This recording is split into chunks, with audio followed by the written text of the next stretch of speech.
Y ya quedan pocos días para que venga este sábado 19 de Guarocondo, espalda de metro de San Juan del Urigancho. Juntos, por primera vez en Lima, llega Melanie Sur. ¿Cómo estás, Melanie? Un saludo para Full Ritmo. Por supuesto, saludos para Full Ritmo. Pues ya estamos a pasos de hacer nuestro videoclip por primera vez en el Defensor Carmen de Guarocondo. Estaremos junto a los amigos pues de todo el Perú. Especialmente un saludito para la Ciudad Blanca de Arequipa, para el Cusco, para Puno, Juliaca, su amiga Melanie del Sur, con mucho cariño.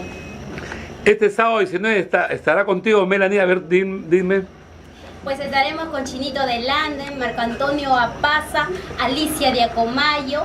También estamos con el grupo Cayari, con el baile del caballo. Y con mucho más amigos, pues estamos ya de sorpresa. Habrá muchos regalos, habrán polos, habrán DVDs, habrán los llaveritos para todos ustedes. Desde ya mi invitación. Hoy día sábado, ya nos vamos, ya estamos a puertas, pues ya nos vamos. También lo invitamos a usted, señor. Melanie, mucha gente me ha dicho Franco Rojas. Este afiche se hizo antes ya de su accidente.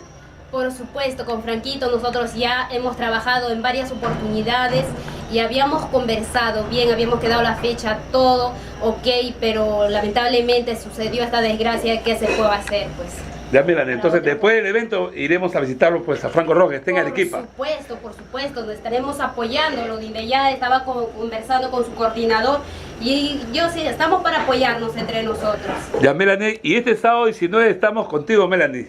Por supuesto, este sábado estamos con toda la gente de todo el Perú, con toda la gente bonita del Cusco. Especialmente quiero saludar a todos mis padrinos pues, que me están apoyando en esta bonita oportunidad. Muchas gracias. Muchísimas gracias. Y gracias a usted, señor Julián Peña, por darme esta bonita oportunidad. Ok, éxitos. Estamos contigo, Melanie. Gracias.